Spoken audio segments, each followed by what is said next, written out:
If you're in the UK, good evening. If you're in the US or Canada, good afternoon. And if you're in Australia or Japan, the land of the rising sun, good morning. Welcome to the Magic of Wrestling podcast. Awesome, awesome. I've finally got my co-host back. He's been away for, it feels like forever, but you know what? We've got a very special guest from Six Inch Media, Chris. We're going to be talking unpopular opinions in wrestling. But first, intern, roll that intro.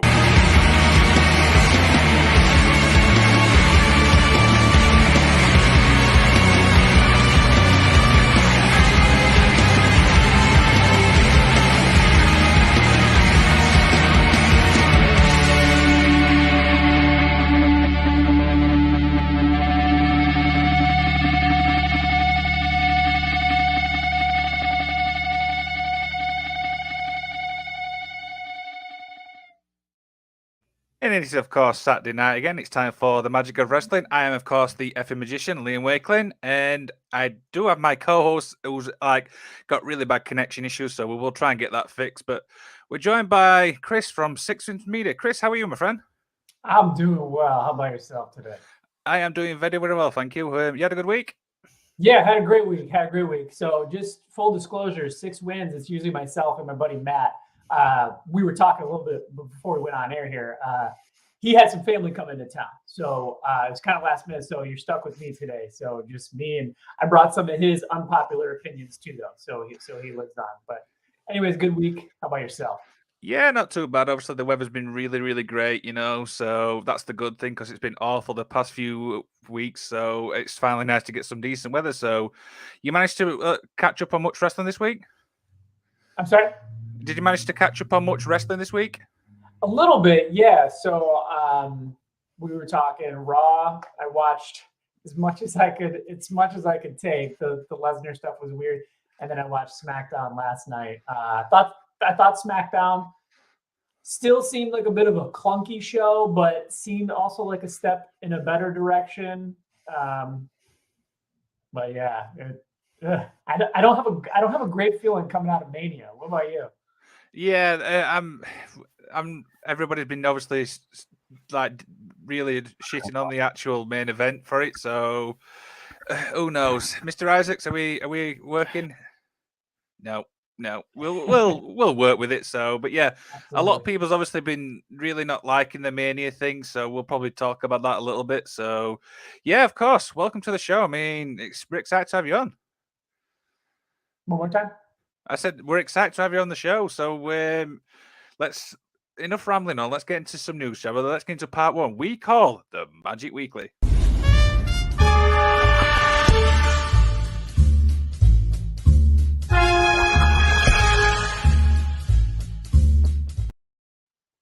Sweet. So this is the part of the show where we take a deep dive into the wrestling world. What's been going off of this week? I mean, there's been absolutely loads of stuff. So the first story I've got today is obviously the UFC and WWE merger. So this has obviously been announced this week. So I've just got the statement here, so I'll just read it out. Vince McMahon of World Wrestling Entertainment has agreed to merge with UFC to form a new publicly traded company controlled by Endeavor Group. The company announced Monday morning, and Endeavor will own 51% stake in the new combat sport and entertainment company, while WWE shareholder will have the remaining 49%. According to the terms of the agreement, the deal values WWE at $9.3 billion and UFC, which is owned by Endeavor, at $12.1 billion. The companies said in a press release the transaction is expected to close in the second half of 2023. Whew, I mean, Chris, what's your other thoughts when it comes to this deal? Man, first of all, that's my first time reading that. I didn't know UFC is actually valued higher than WWE. I thought it would have been the other way around. I am a wait and see kind of a guy. I'm hoping that the actual product, WWE, doesn't change a whole lot. I think if they did a bit of cross promotion between the two, I think that could be really exciting. Maybe there's some WWE superstars that can get in there and mix it up with some actual MMA fighters, or vice versa. I know some people who are good talkers and a good promo in UFC could come over and make that seamless transition over to WWE. Now, I think my biggest apprehension in the whole thing right now is, where is Vince going to be? We were talking a little bit about before we went on air here. Vince's fingerprints to me were very, very clearly all over Monday Night Raw. And SmackDown seemed to be a step in the right direction, but I'm very cautious and I'm a little nervous that Vince still thinks that without him, creative isn't in a good of a spot. So if he still stays stubborn and still thinks that creative is better with him and the product is better with him, I'm not one of the people that's going to totally tune out, but genuinely, it's not as good of a show week to week. I would say from SummerSlam 2022 to WrestleMania, arguably the best WWE product I've ever watched. And I've been watching, I'm 35, so I've been watching since mid-90s, even Attitude Era, even Ruthless Aggression. The product from SummerSlam 2022 to WrestleMania 39 was the best I've ever seen. From a storyline perspective, from Roman and Cody just being presented like a Rock and Austin, or Cena and Orton, but just with that bloodline storyline underneath. And then even your mid carders or even your lower card, Otis was getting, under Vince, the lower card isn't going to be handled like that. So with Triple H actually in charge of creative, I'm hopeful that Vince is very much hands off. But we'll see. Yeah, I mean, the one thing obviously the fans are obviously talking about is the fan bases. So where does this leave the fan bases? Do we see it growing? Do we see it more as the same? That's a great question. I will say I'm not a huge UFC fan, but I've always kind of wanted to get more into UFC. I just have never crossed the threshold to where I've been like interested in a show enough to actually buy the pay-per-view. But if they get to a point where there's some sort of perhaps streaming platform that's holding both UFC and WWE shows, I'll tune into UFC. And I think I'm about that close from becoming just as big of a UFC fan as I am WWE. The only problem is for me, it's not as easily accessible. Yeah, of course. So, Mr. Isaacs, have we managed to get this working? I think so. I updated the browser settings on this laptop, but So yes, we're obviously talking about the WWE and the UFC merge thing. So, what's your thoughts? Out here for some reason.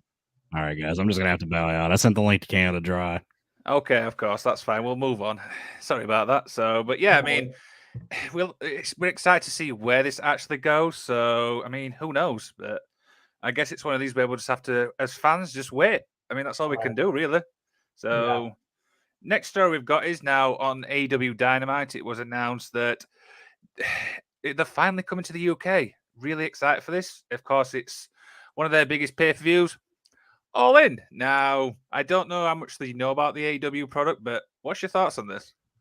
I follow it a little bit, so I don't watch AEW weekly as much as I do WWE. It's exciting to me. Any competition in the wrestling world to me is a good thing. It requires both or multiple companies to keep stepping up their games. And correct me if I'm wrong, but is this AEW's first stadium show? I know they pack arenas, but is this their first big stadium show? This is obviously their first big pay-per-view, obviously, in the UK. So this is really exciting times, to be honest. I mean, the stadium, obviously, is probably our biggest stadium in the UK. So this is really exciting. A lot of people have already got hype behind this. So I'm really excited, to be honest. Yeah. You going to go? Of course I'm going to go. I mean, even if it's a 4-hour drive, I will be honest, I'm still going. Cool. Cool. So, but yeah, I mean, one thing a lot of fans obviously do in the UK, we actually capitalize on the, I want to say, outside WWE. So this is really, let's see really where this goes. I mean, a lot of fans are already saying they want to see Will Ospreay versus Kenny Omega as the main event. I mean, I would love to see that, but who knows? I mean, we shall definitely see on that one. Yeah. I'll wherever it is, I'll find it and I'll be buying it wherever it may be.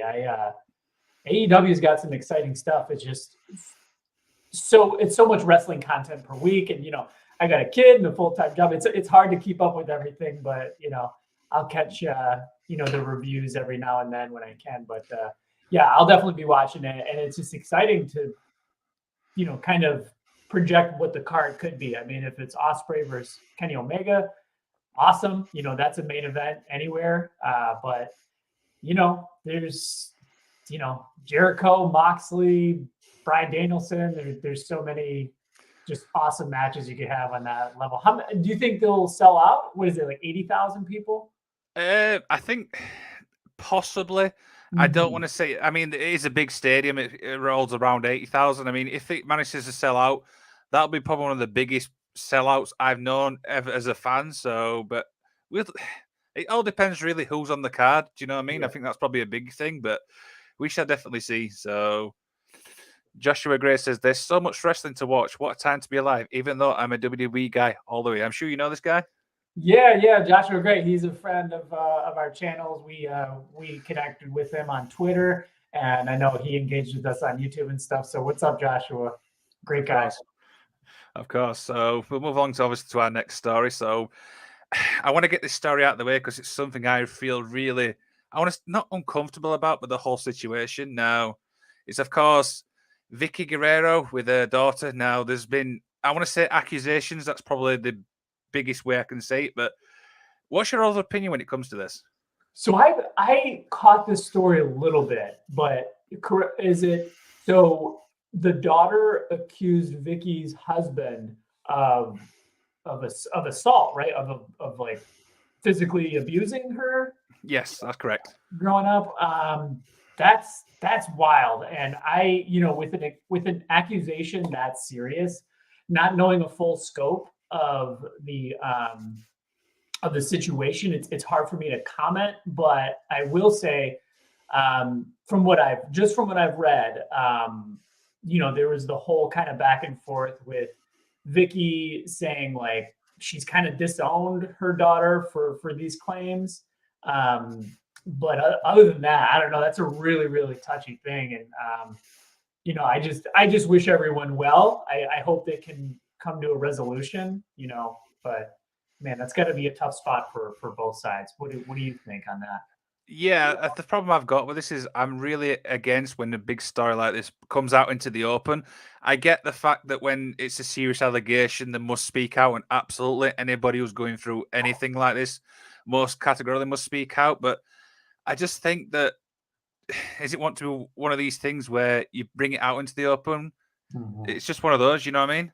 Yeah, I definitely do. It seems like something that if you did have something to say or did have issues, or if the accusations are true, it seems like something best resolved not on a big platform, but behind closed doors, and you resolve it.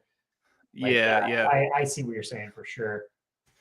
So, where do you think this leaves Vicky as a whole? Where does this leave Vicky personally, and obviously win the wrestling world as well?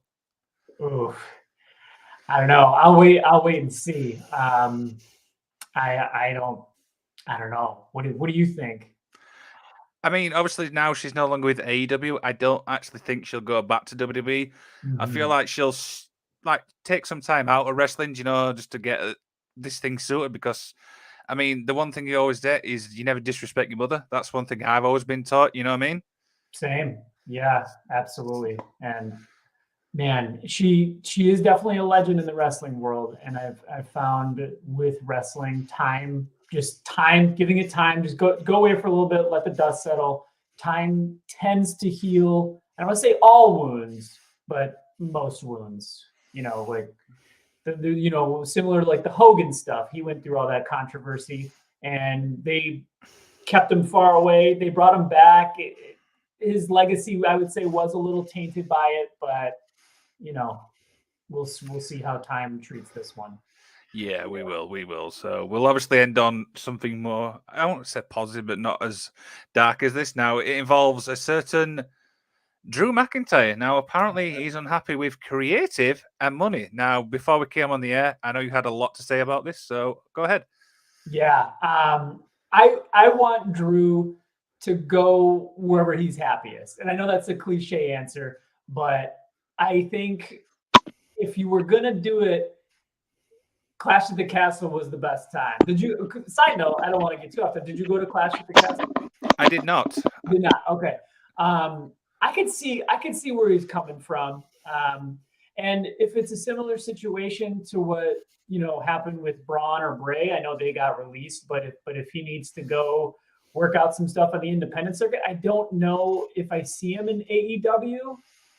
But if he needs to go away for a little bit till they can come with a deal, maybe come back, because I know with a lot of superstars, time away sometimes can be a blessing, especially for a star like Drew. When Bray went away, when Braun went away, they came back, they felt fresh. And, say what you will about Bray, but Braun kind of had a breath of fresh air with the tag team with Ricochet, and I think a little time away could be good for Drew. Yeah, absolutely. Mr. Graham, thank you for joining us. I mean, we're talking about Drew. I mean, I'm not sure what you heard about the story, but what's your thoughts? First off, hi Chris, how you doing? Hey Joe, doing well. How about yourself? I'm doing good. So, I don't know. Like, I heard all the rumors. Like, he's not happy with creative. He's not happy with how much money he's making. It'll be interesting. I mean, I hope he gets better. I heard he was sick this past Friday. That's why he wasn't on SmackDown. Ooh. But yeah, I don't know. Like, maybe 6 months ago, I'd say he's definitely staying. But with everything going on with this merger, and it's always cost cutting, he's always big with mergers. Never mind just the fact that Vince is back and he just likes to cut people. So, but yeah, but the best thing about it is there's so many places to go now. Drew is such a big name; he could go to AEW, especially if he got out to come into All In. That would be huge. But he could go to New Japan. He could go to Mexico. I mean, there's no shortage of places for him to go now, which is a good thing. You couldn't say that 10 years ago. So. No, that's absolutely true. I think you've all said there. So we'll obviously finish off on one story as well, which was last weekend was obviously the fallout, obviously in WrestleMania. There's been a lot of fallout. I'll start with Chris on this one. I mean, overall, WrestleMania, was it a plus for you or was it a miss? Night one was awesome. Loved night one. I loved KO and Sammy defeating the Usos. I thought it was a fun show. I will say, I thought when McAfee came out night one, right? McAfee came out and fought the Miz night one. I thought that made the show feel like it started to kind of stretch a little too far. But night one was great. Night two, I thought was good. I thought it kind of got plagued by the Balor injury. They had to kind of cut that match short. The Shane tearing his quad. I mean, that's that's just going to be a McMahon thing from now on. Like every McMahon has to tear a quad when they're not supposed to tear a quad in the ring.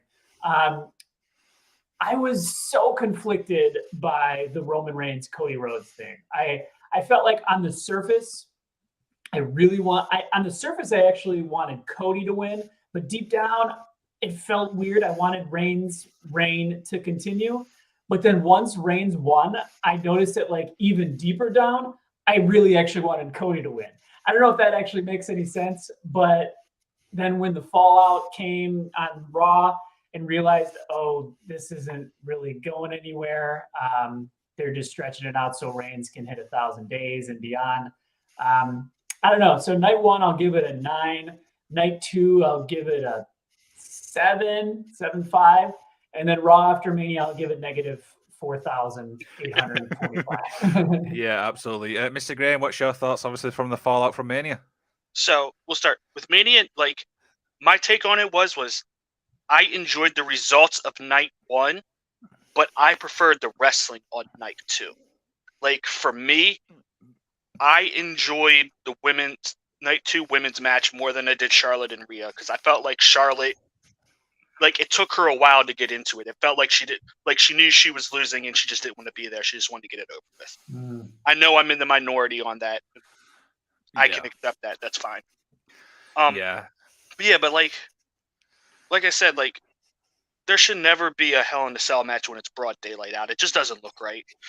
I mean, but like, my thing with Cody and Roman was like, if Roman was winning the whole time, then tell a different story. Because the story you were telling was all about Cody finishing the story. I don't want to wait till WrestleMania 40 for Cody to finish the story. Mhm. which seems to be the major rumor. Like, I just don't care. I don't understand this whole thing of like, oh, let's get Roman to 1,000 days in his reign.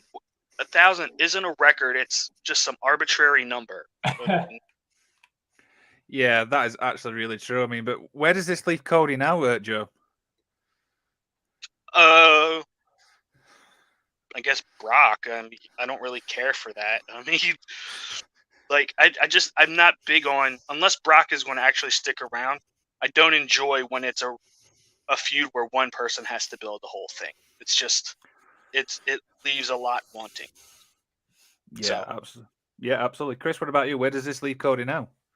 Ooh, well, I have two questions. If for time, I wanted to propose one question to the group, and that's in terms of WrestleMania.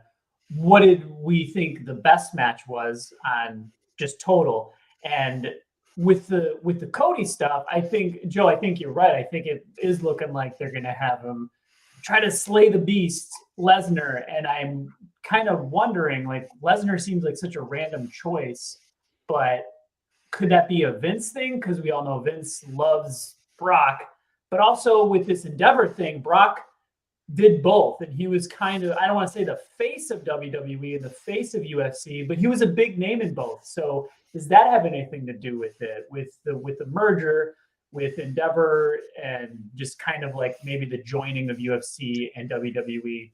Does that have any play in Lesnar now being kind of the focal point on? I did hear that rumor that because of this merger, they need a really big monster heel, and I guess they want Lesnar to be that heel. Yeah. I just wish they would have came up with a better excuse for Brock and Cody than, oh, Brock was mad that he had to go on first night 2 of Mania. I'm like, you did it 2 years ago when you weren't in the main event. You went on first. I know. It was the worst. What did Wade Barrett said that just on commentary, right? He was so mad. It's like, really? That's what you're going with? But to answer your other question, I think for me the clear best match of Mania was that IC triple threat match. I love that match so much. It was everything I wanted and more. So yeah, I have to agree with that. I think that's probably my favorite match because I'm a huge Gunther fan. I feel like he's come on leaps and bounds. He did so well in the Royal Rumble, so I do think he'll be a future world champion. I think he'll be the one to watch. So we shall definitely see. So that wraps up obviously the wrestling news. So let's get into the main event.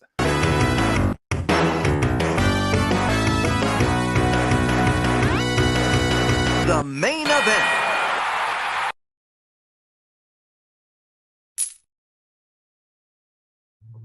I'm not saying a word. I am not saying a word on that video. So, obviously, for the main event, we decided to do unpopular wrestling opinions. I mean, when I was doing research for this, there's absolutely so many. So, we're going to try and get through as many as we can. I've got some here. I know Chris has got some. Mr. Graham, I don't suppose you've got any off the top of your head as well? Maybe you guys saying some will jog my memory. We'll see. Okay. So we'll start obviously with the one which actually 6 Wins sent to us, which was Rick Boogs should dethrone Reigns. Oh God, Chris, I'll leave this one to you. Go ahead, explain this one. I forgot that I said that. Okay. I don't think Rick Boogs should be the one to dethrone Roman Reigns. However, I think at 6 Wins Media, I might be the biggest Boogs fan there is out there. I think when he was doing the intro for Shinsuke Nakamura, which maybe they'll now that Shinsuke is coming back a week from today or yesterday, maybe Boogs will be paired back up with Shinsuke. But if not, I think he's just so well-rounded. It was a bummer that he got injured at Mania 38 because he's a powerhouse. He can play the guitar and sing. You know, the gimmick is entertaining, and just as a talker, I feel like with 80 to 90% of the roster, whenever anyone's talking, it's very clear to me that they were fed lines. And it's very clear to me that they're acting and that they're trying to play. But Boogs, to me, is so damn entertaining. And I feel like, okay, maybe he shouldn't dethrone Roman Reigns right now, but I think he would be great in like an IC or US title picture. I love Boogs, and I'll say it, till the end. So you're amending it to that Boogs should dethrone Gunther and end his IC title streak, is what you're saying? How about we throw Boogs? Not Gunther. I'm not ready for him to face Gunther yet. I'm not ready for that. But how about Austin Theory? You treat Boogs not as a comedy act, but as like an actual wrestler who can go in the ring that just happens to be super entertaining too. Maybe a little bit of like Montez Ford, who he can go in the ring, but like entertaining. Maybe that type of character, and have him chase, treat him legit for 3 to 6 months, and then have him go after the U.S., whoever that might be. Joe, your thoughts? I mean, I could be down for that as long as you're not doing a Jinder Mahal and just out of nowhere putting the title on him. All right, yeah, it can't be out of nowhere. You got to. I'm going to I'll be honest. I don't know much about Boogs because I quit cold turkey WWE for a couple years ago. Like I got so sick and tired of it that I only kept eyes on it from afar. But Right. I'm glad to see that he's back and fully healed and from his injury from last Mania. So Yeah. So next one obviously I've got is from Reddit, and it is Charlotte Flair is better than your favorite wrestler. So basically this person is saying Charlotte Flair is better than Davey Boy Smith, which is actually my favorite wrestler, which I think is absolutely ridiculous. So Chris, is Charlotte Flair better than your favorite wrestler? No chance.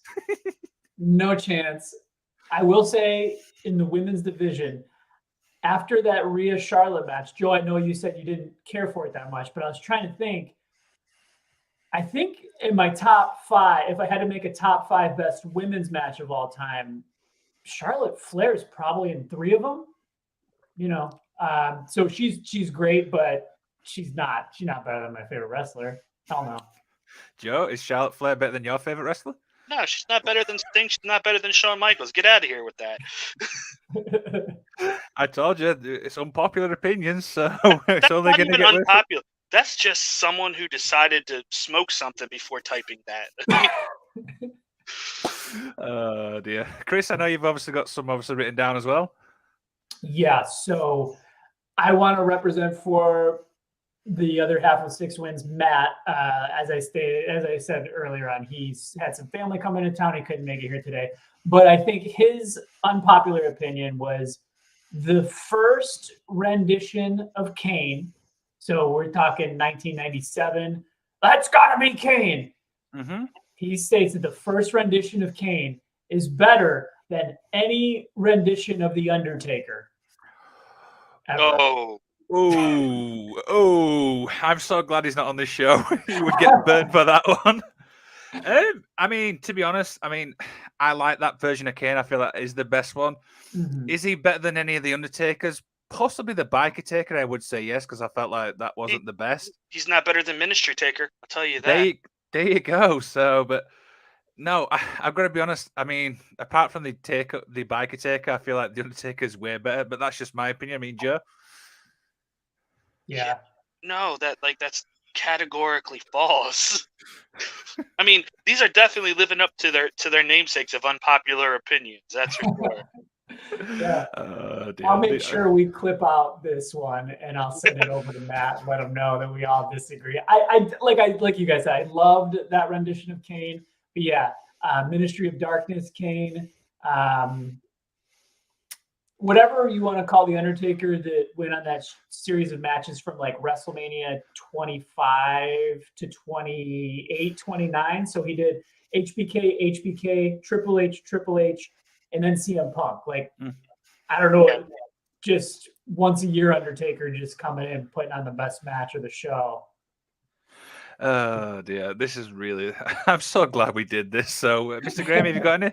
Oh, jeez, unpopular opinions. No, should we keep going? Yeah, let's keep going. Let me see if I can think of some more. So this is going to be. I'm excited to get Joe's opinion on this one, but Sting was never a great wrestler. This is what somebody's opinion was. So I'll start with Mr. Graham on this one. Go watch Sting and Flair back in the 80s, and then tell me Sting isn't a great wrestler. You could watch Sting in TNA. He was pretty good. Hell, Sting now is sitting there holding in with the likes of FTR. Like, don't sit there and tell me he's not a great wrestler. Like, that's just someone being foolish. Chris, your thoughts? I disagree. I disagree wholeheartedly. I think in terms of longevity, who do you have to compare this thing? He's been doing it since early like 80s, and he's still going. And being a good wrestler, It's very subjective. It's very subjective, and I mean, you don't have to do ricochet, flippy dippy doodah type moves to be a good wrestler. I mean, he's one of the best gimmicks of all time. Even people who don't watch wrestling know who Sting is, like from the Crow or from the face paint, even till now. And yeah, I was never a big. I always watched WWF in the '90s. I didn't watch as much WCW, so I haven't seen as many Sting matches as most. But the ones I have seen, he's fantastic. Yeah, I have no idea who the hell has done that. So, Chris, back to you. So speaking of Sting, aside from the ending, I think Sting versus Triple H at WrestleMania 31 was a great match. Sting should have won. Okay, I was there. I might be a little biased. I was there, but I popped so hard when NWO came out and then DX came out. So, but then when I watched it back, I realized, oh, on commentary, they're making this like a weird WCW like commentary ruined this match. Yeah. So I think commentary kind of ruined the match. But I'll be honest, when we were watching it in person, I walked away from it. Other than the fact that Sting lost, I was just like, I thought that was an entertaining match, but I know that's very, very unpopular. Yeah, the thing is with that match is I actually enjoyed it up to the point where NWO came out. I felt like it was. I understand going through a time warp type thing, but for me, as soon as them two teams came out, I felt like the match was ruined for me. So I kind of agree with obviously your opinion there, but not fully. So I'm kind of torn between this one. But Mr. Graham? No, I mean, I could agree with that up until the ending. I mean, there's some other things that I don't like. Why was X-Pac and then like he was what, Team DX, or when he was NWO first? Like there's just some logistics, and I'm like, this doesn't make any sense. But I mean, the match overall was good. Sting should have won. It's his only WrestleMania match. Like, right. Vince you already won the war. You bought WCW. Like there was nothing else to prove. No. That is brilliant. So, next one I've got is I generally think that Dolph Ziggler is one of the worst wrestlers in the past 20 years. No direction, no creativity, no change of character. Somebody doesn't like Dolph Ziggler, Mr. Graham. Man, I mean, I get why you're saying it, but I enjoy his, like, early on. Like, now, it's sort of, he's just like a gatekeeper to me. Like, but early on, like, how could you say he wasn't great? That pop he got when he cashed in his Money in the Bank, like, he's hands down the best seller in all of pro wrestling. Like, with, like, a Kenny Omega coming close second. But Ziggler goes out of his way to make everyone he wrestles with look like $1 million. No, I agree totally. Chris, what's your thoughts? I couldn't have said it better myself, Joe. I can't. I got nothing to add. He's the best seller, and the pop after Mania 28, I think it was 28 or 29. It was 29. Yeah. But yeah, I mean, and if the argument is he's had no direction or anything like that, it's not really Ziggler. It's not really Ziggler's fault. That's creative. That's, they had to book him better. Yeah, I have to agree with that one. So, anyway, Chris, back to you. I liked Raw Underground.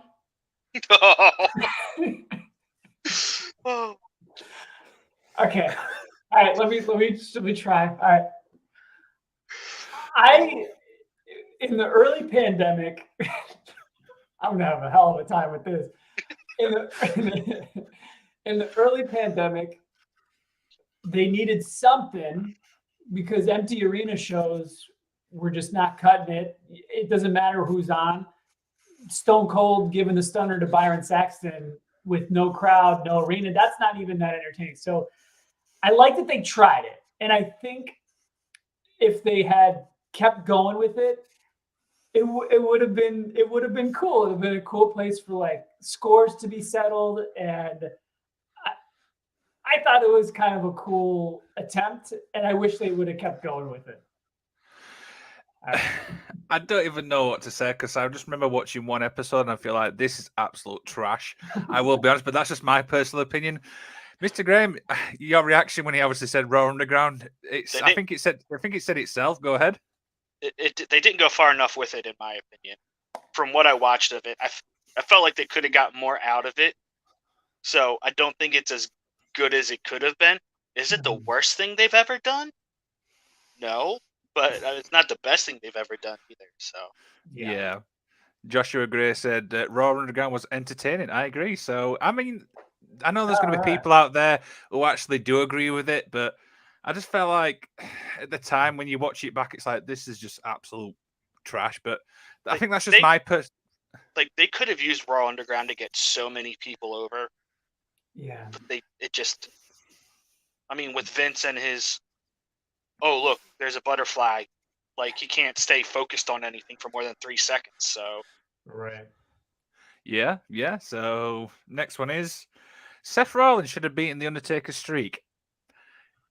Chris, what's your thoughts? It depends when. I don't hate it. I still think Lesnar was the wrong choice. Mm-hmm. But if it was around WrestleMania, say Undertaker beat Brock and then he beat Bray at 31, I could see Rollins being the choice around 31, 32. I don't hate that. No, I mean, I don't actually hate that one either. I mean, Mr. Graham, what's your thoughts? I don't hate it, but Randy Orton should have beat the streak. He was at the apex of his legend killer thing, and honestly, after Taker lost the streak, his Mania matches became so much better because he didn't have to worry about maintaining that aura of the streak. Like you said, look at that 5-year stretch with Triple H, HBK, and Punk. Like you can't beat that. So, I mean, and honestly, he turned it down, but Edge also could have done it. But Edge was like, no, the streak needs more. I'm not going to do it. Yeah. Effing Wrestling said it should have started Evil Roman. I mean, Roman's just evil anyway, but that's a different story. So, dear. Chris, back to you. Trying to think. So, I got one.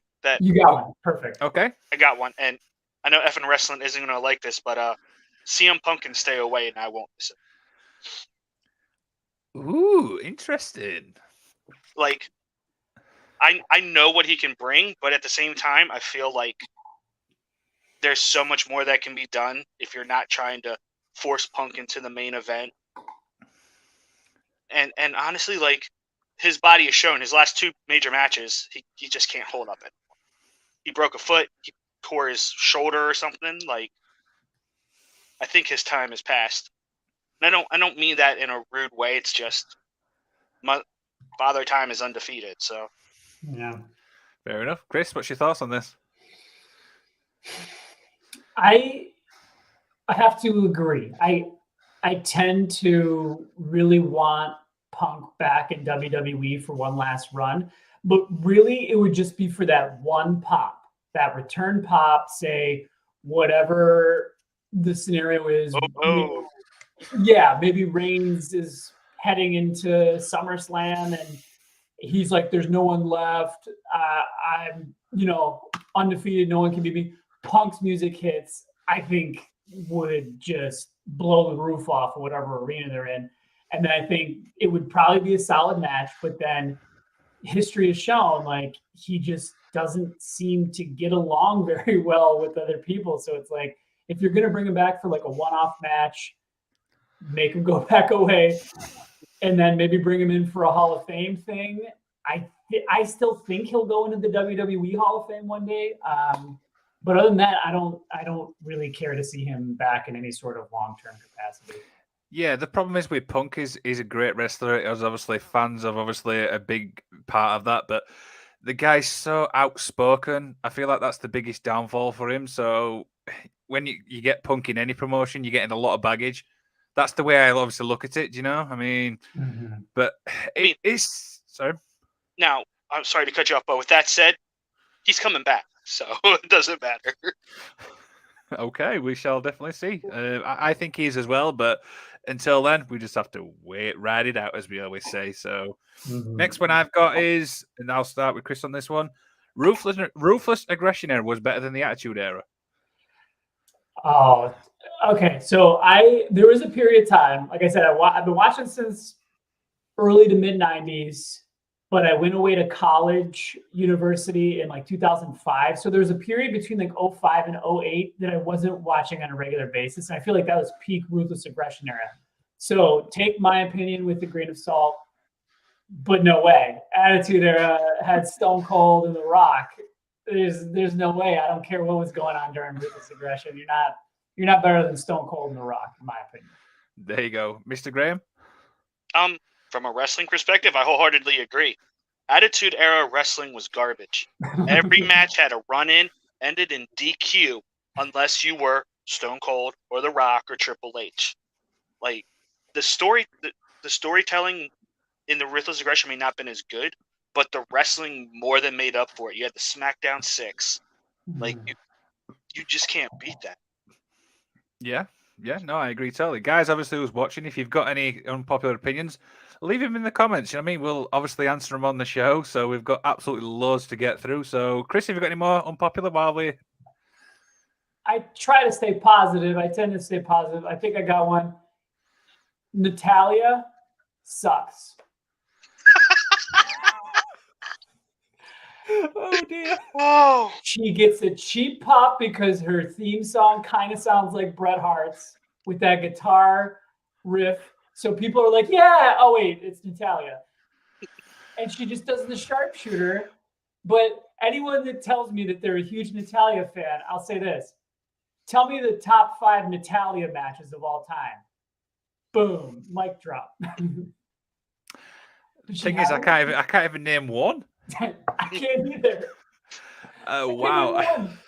I know somebody was going to be really unhappy with that one, but Mr. Graham, your thoughts? I mean, I don't think that she sucks. I think her gimmicks are god awful.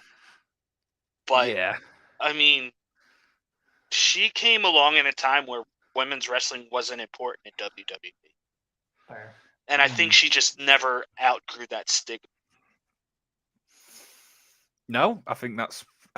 I want to move on from this one because I'm going to get a load of stick for this one, obviously, from a few of the guys on the show. But yeah, I'm going to move on that one because we could go into a whole debate on that one. So, dear. Next one is about the Young Bucks. Now, apparently, if you've seen one Young Bucks match, you've seen them all. Joe, your thoughts? Oh, that's Alec Haney, isn't it? He had to be the one to say that because that's just not true. I mean, just go look at the seven matches they just had with Death Triangle. I mean, go watch what they did in New Japan. It's just not true. They have this stigma of all they do is flip and they don't sell. I mean, like literally, go watch the Civil War, Bullet Club Civil War, and along with the Golden Elite story in New Japan, and then tell me that you still believe that. Okay, Chris, I don't know how much you know about the Young Bucks, but fans are saying if you've seen one, you've seen them all. Definitely familiar with the Young Bucks. Haven't seen a ton of Young Bucks matches, but I'm always entertained. I think that's the best I got. I wouldn't agree with that. No, not at all. Chris, you got any more while I'm looking for some? Not off the top of my head. I'll rack my brain. I'll see if Matt sent me any more. I'm going to check my phone.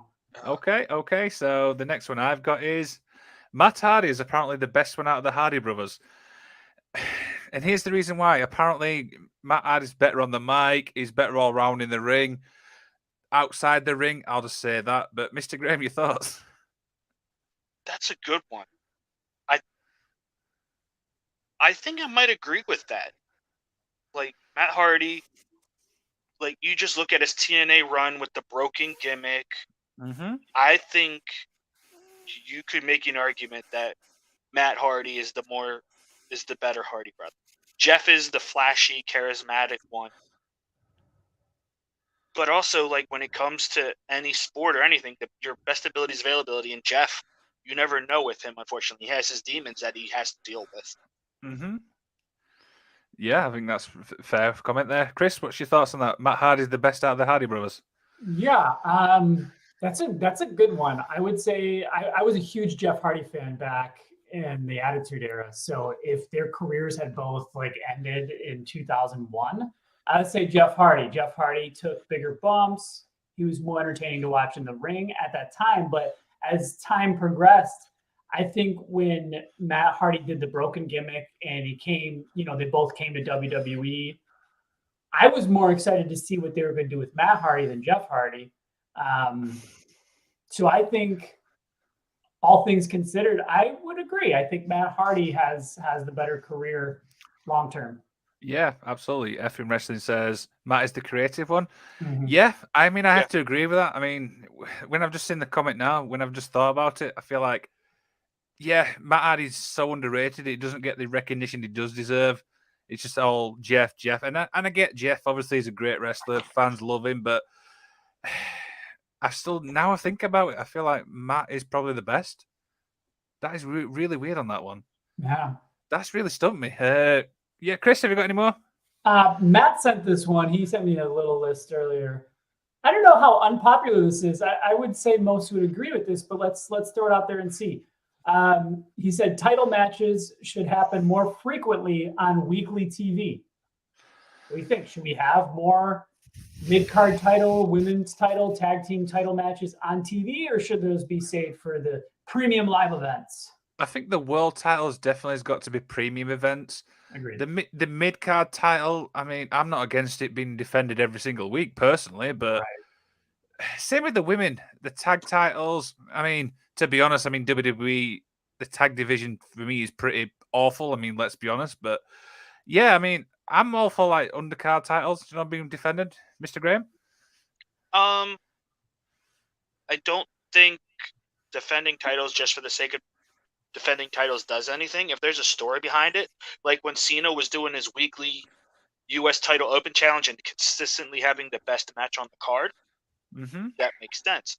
But just to have a title match to have a title match,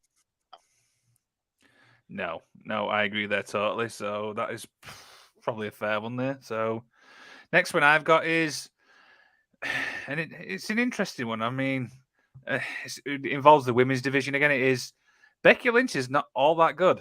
Mr. Graham, I'll start with you on this one. I mean, I can see where people say that. You have to like her style. She's definitely, like, for me, the most charismatic out of the four horsewomen. Yeah. Would I say she's the best wrestler out of the four horsewomen? Absolutely not. But I think as a whole package, she's great. So yeah. Chris, I mean, is that unfair? It's, again, open for what is the actual statement is Becky Lynch isn't all that great. Basically, yes. Isn't all that great. I've always thought Becky was a tad overrated. Like when she went through her, like, I'm the man. Well, I guess she's still going through it. The I'm the man gimmick and kind of strut around. I will say when she became Becky Two Belts at WrestleMania, I think it was 34, 35. 35, yeah, that triple threat. I was pulling for her for sure. But in terms of just overall career, I guess I'm a Charlotte guy because I think Charlotte is better in the ring. And while she is pushed a little too much occasionally, I think she's the queen for a reason. I think I would rather watch a Charlotte match than a Becky match. Yep. Kush says Becky Lynch is in the same league as Bayley. It's just that Becky is more solid on the mic and a character. I have to agree with that. I feel like when it comes to the promo side, I feel like Becky is a lot better on that one. Bayley, I mean, I find Bayley boring. That's probably just something I personally think. So, like, yeah. I'm not going to lie. With Bayley, like, they turned her heel, and that just turned me off. Like, Bayley's supposed to be that lovable, huggable, like, all, like, girl next door type, and just hasn't been. No. So, no. Who is he booing? I have no idea. Effing Wrestling just literally just types so many random stuff in the creative thing. Dear. So next one is now, obviously, we posted the picture of this, obviously, with the promo side. It's Bray Wyatt is overhyped. I have to agree with this one. I feel like he is. But Chris, I'll start with you. What's your thoughts when it comes to Bray overall? It's starting to look like that. When he returned at Extreme Rules, for me, that was one of the best returns of all time. Just how creative it was from week to week, the little QR codes and just how they brought him back. It was just, there's no wrestler that's had a creative mind just, quite like Bray. But it always just kind of seems like they're building to something. And then week after week, you realize, oh, they're not building to anything. It just seems like a lot of hype to just kind of underperform. Like the pitch black match at Royal Rumble is very strange. I mean, the good news, I think LA Knight actually got a little shine out of that. I think that put him on the map a little bit more than he was before. But I think a little time off TV is good for him. And maybe if they have like a clear path for him coming back, I'm all for it. And the guy can actually go in the ring. Back before the Bray Wyatt stuff, what do they call him? The Ferrari with something with the tank with the Ferrari engine or something like that. Just the way he would like move in the ring more like quicker than a normal big guy. And I think Sister Abigail's a great finisher. I just think they haven't quite figured out how to make a clear path for him so you can have legit matches, have entertaining matches, but also use a little bit of his creativity in booking those matches. They always just seem to book themselves into weird corners with him. Yeah. Joe, what's your thoughts when it comes to Bray overall? So your question was he overhyped? Yes. Yeah, I think he is. I'm just not a big fan of the gimmick. I mean, for more personal reasons, more of the I just don't have the nerve to deal. Like I don't like horror stuff, so it's just not my cup of tea for more than one reason. So yeah. To me, he's overhyped. I mean, is he a good wrestler? Absolutely. But once again, and this is a lot with the WWE, there's a difference between long-term storytelling and taking forever to tell a story. Mm-hmm. And Bray is the latter. He takes forever because from week to week, there is no progression in his story. Yeah. No, I think you said that pretty well. So Kush says Bray Wyatt started out good, but later on finishing up with LA Knight has lost momentum, and it's sad, but Knight did benefit from it. I have to agree with that. I mean, when you look at the positive, obviously LA Knight obviously is bigger than what he was in WWE at the moment, but I just don't like the name LA Knight. It just comes across as weird. I mean, Joe, what's your thoughts when it comes to LA Knight? Is it a weird name or? It's grown on me. I like Eli Drake better personally, Mm-hmm. like what he was in TNA. But I mean, it's better than the Maxim Male model name. I don't even remember that name that he had. So it's better than LA Knight is better than that. So I'll take it. Yeah, absolutely. Chris, what's your thoughts on the name when it comes to LA Knight?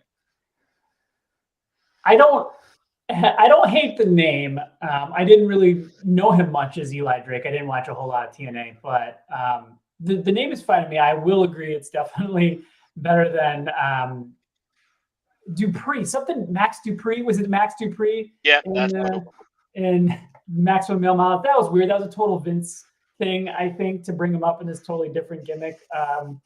I think he's catching fire though. Every week it seems like anytime he's shown, crowd just seems to pop more and more for him. So I'm excited to see where he goes. Hopefully they don't drop the ball with him. He needs to win Money in the Bank. Just let him take off. I think he's a great choice for Money in the Bank. Yeah, absolutely. I agree there totally. Joe, I'll start with you on this one. William Regal was a better cheater than Eddie Guerrero. Ooh.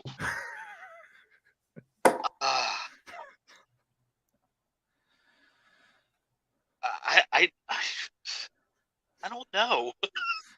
Like that's like Eddie was so great. Like his comedic timing as a heel is like to me unmatched by anybody. So I think I have to disagree. And I love William Regal. Like I'm sad that he left the Blackpool Combat Club, but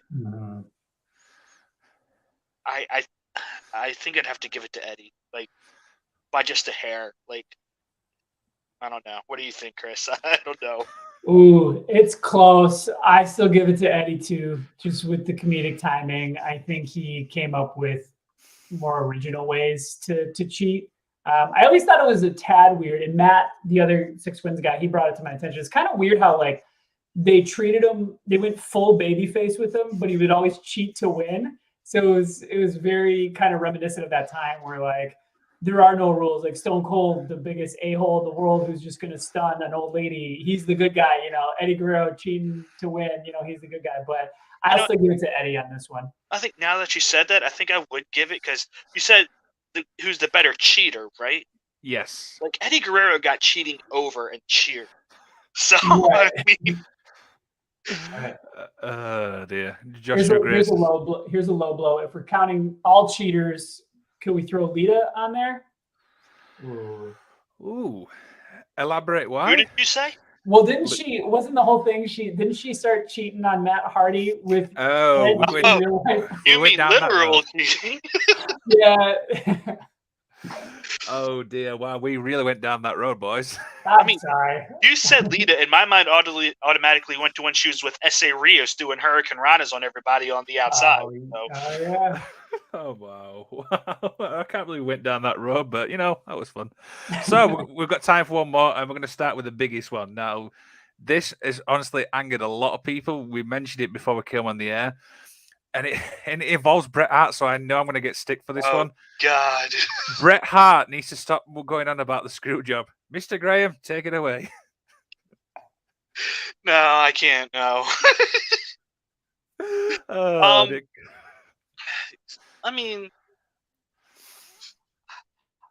I would say yeah. Like it's, and I know there's a certain someone watching who is not happy with that answer, but I mean, at some point, you just gotta let it go. Like at some point, it's gotta be bad for your health to sit here and hold on to something for 20-some years.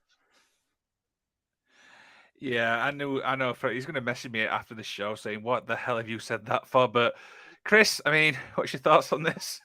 So I maybe I'm not watching enough Bret Hart, but I've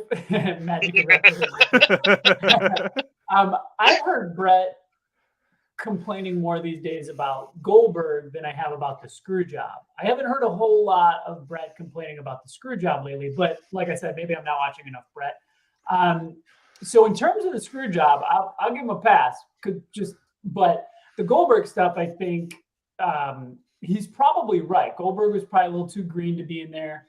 But yeah, at a certain point, it's like you got like Joe. I really love how you put it. Like at a certain point, it's got to not be good for you to be holding on to so much resentment. It seems like there needs to come a period of forgiveness and just letting go. But that being said, he's one of the greatest of all time. So what the hell do I know? Yeah, and I think we're going to end on that. He's the greatest of all time. So, of course, this main event was brought to you by backshaves.com. And I know Chris is going to be looking at me and saying, what the hell is backshaves.com? Mr. Graham, take it away. Oh, backshaves.com, man. Go subscribe. It's great. You have someone come out, they'll shave your back, keep you all clean, they'll line you up, do whatever you need. There's a line, so get in early, get in quick. That is true. And I've got the premium package. It's really, really great. So I would recommend it to anyone. So yeah, you get the hot towel massage. Like, can't go wrong with the premium package. There you go. Chris is looking at us like we have 4 heads. No, I'm pulling it up right now. I'm going to bookmark it. Yeah, we got a new customer. Converted them. There you go. So that pretty much wraps up our show today. So, Chris, is there anything you want to plug, my friend? Yeah, man, I had a great time. Anytime you guys want to do this, hopefully I'll bring Matt next time. But yeah, Six Wins Media. We are on Twitter, TikTok, Instagram, and YouTube. If you want to come to the YouTube, it's our favorite part. We do like pop culture style brackets. We just finished up best wrestler. We're going to reveal who won the best wrestler of all time on the YouTube. I will give this away. It came down to Stone Cold Steve Austin versus The Undertaker. And we put up polls. Every single day we put up polls. So we do it on Instagram, Twitter, TikTok, and YouTube. So whoever wins the polls, moves on to the next round.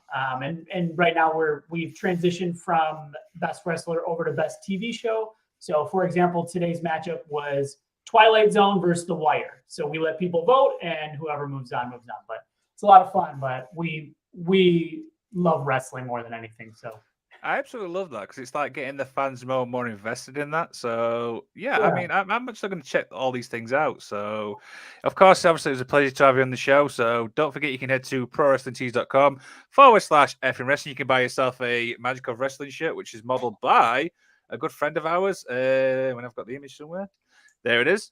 Of course, by the lovely Dollywood. You can also get the All Effing Wrestling shirt modeled by the lovely Natalia Markova. And if you're a big fan of old school wrestling, Adrian Adonis, you can head to prowrestlingtees.com / what is it, Mr. Graham? Adrian Adonis. Boom. We've got plenty of shirts there. If you want to find all our social medias there, you can head to effingwrestling.com. You can find all our social medias on there. We're on Twitter, we're on YouTube, we're on Facebook. We're growing, right, Mr. Graham? Would you agree? We are everywhere. We're taking over the world. Of course. And don't forget to tune into the All Effing Wrestling show tomorrow for the roundtable. So we're going to answer some amazing questions. So that's all from me. So from behalf of me, Liam, Mr. McGrain there, and of Chris from Six Wins Media, don't forget to like, share, and subscribe. And I will see you all in the next one. Magic Man out.